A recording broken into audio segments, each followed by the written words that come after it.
Kita lanjutkan. Perspektif yang kedua adalah memfokuskan asesmen terhadap keberfungsian pada poin-poin yang berbeda di siklus hidup juga memungkinkan. Contohnya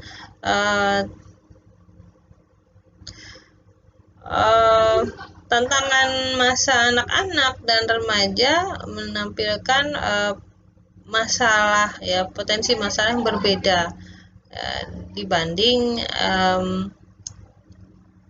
dewasa dan lansia, gitu ya.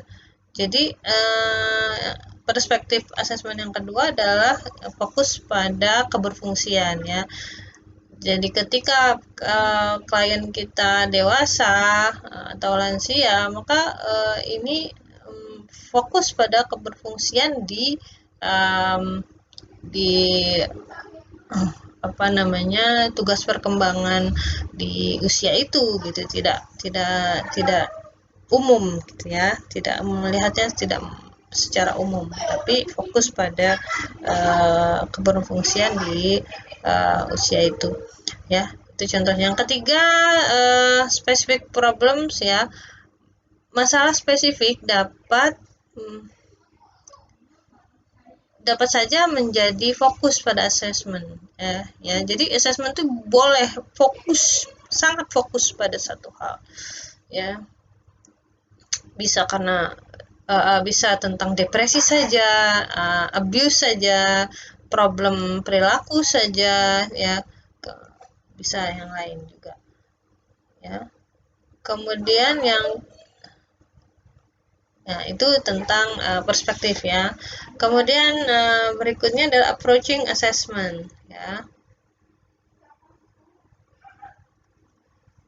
Kita harus menyadari, ingat bahwa asesmen dalam generalis practice harus selalu melibatkan 4 pertimbangan, ya. Mikro, meso, makro, dan human diversity. Selalu kita ketika mengasesmen kita harus mempertimbangkan. Ya, kalau kita bekerja di praktek mikro, kita juga tetap mempertimbangkan aspek meso, makro dalam client situation, ya, juga aspek human diversity, keragaman. Kalau kita praktek makro, kita juga lihat aspek mikronya, dan begitupun yang lainnya. Kemudian ya, ada 4 poin penting yang harus ditekankan dalam asesmen. Pertama adalah keterlibatan klien itu absolut. Jadi nggak bisa tuh, kliennya nggak bisa, jadi yaudah Pexosnya sendiri aja yang melakukan asesmen. Nggak bisa, ya. Jadi harus ada keterlibatan klien, ada interview, ya. Gimana Bu kalau kliennya anak kecil, bayi, ya, tetap kan dia punya orang tua, ya. Kemudian siapapun lah yang bisa yang attach, ya, yang lekat dengan si klien itu tetap harus dilibatkan. Jadi nonsense kalau assessment tanpa klien, itu bukan assessment namanya. Yang kedua, assessment selalu melibatkan ya, suatu pembuatan judgment, penilaian, ya. Ya, kadang-kadang dengan sangat terpaksa, dengan keterbatasan dan ketidaksempurnaan informasi, tetap kita harus membuat judgment. Judgment itu gimana, ya, penilaian. Nah, namanya kita mengakses itu. Kalau kita mau melakukan perubahan, ya kan, kita mau membantu klien berfungsi sosial kembali secara baik. Tentu yang dicari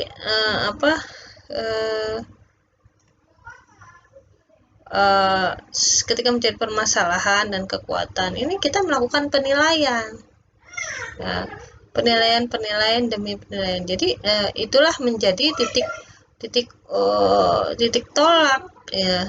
Disitulah kita existing posisinya atau situasinya seperti ini, maka kita berapa jauh lagi kita akan melangkahkan gitu untuk sampai kepada tujuan.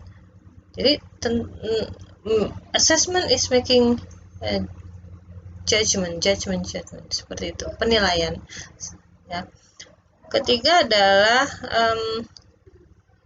assessment involve strengths. Selalu, ya, dalam assessment kita perspektif strength based-nya ini jalan, ya, dalam pikiran kita. Tidak boleh melulu memikirkan problem tanpa strength. Yang keempat adalah harus diingat bahwa tidak ada definisi atau penjelasan tunggal dari setiap masalah. Kita tidak mencukupkan diri, oke, ini penjelasannya hanya ini. Tidak, penjelasannya bisa banyak, ya, tergantung situasi dan kondisi, bisa berkembang juga dinamis. Yang kelima adalah assessment adalah aktivitas yang berlanjut. Jadi nggak bisa kita nilai, ya, judgment tadi, ya, kita nilai klien situasinya seperti ini. Oke, udah, itu jadi patokan. Tidak, ini aktivitas masih berlanjut, ya. Ketika sudah interview, pertemuan demi pertemuan, ini selalu kita kembangkan, ya,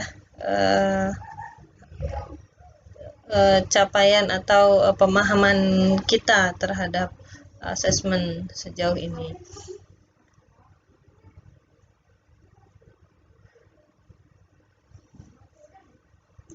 Baik, kita kembali ke halaman sebelumnya. Di sini ada gambaran step pertama engagement dan step kedua assessment, ya. Kita sudah diskusikan tentang engagement, ya. Step satunya greeting the client, ya, menyalami klien, kemudian dan seterusnya sampai menyempurnakan paperwork. Maka sekarang assessment adalah step pertamanya adalah identify your client, identifikasikan klien Anda. Kedua, assess the client in the situation from following perspectives, ya, mikro, meso, makro, and aspects of diversity. Step ketiga adalah tulis informasi tentang masalah dan kebutuhan klien. Yang keempat adalah identifikasi kekuatan klien. Nah, ini saja yang dilakukan pada assessment, ya. Oke, nanti kita sampai ke penjelasan spesifik tentang step-step itu. Sebelum itu kita perhatikan bahwa assessment ini kita ada yang dituju loh, ya. Tidak serta-merta cuman menjabarkan masalahnya, tapi yang dikatakan assessment itu berhasil adalah ketika dia pertama, ya, si Pexos ini mendapatkan pemahaman yang jelas tentang kebutuhan, masalah, atau situasi yang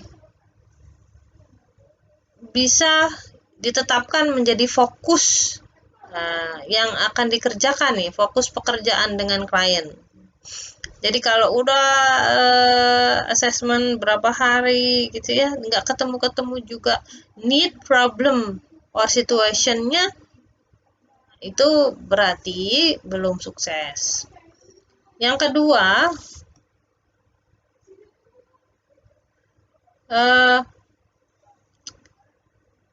dikatakan sukses kalau kita sudah mengenali kekuatan klien, aset-asetnya, skill-skillnya, dan kemampuannya, ya, yang kemudian itu bisa dibawa oleh si klien dalam hubungan client-worker relationship.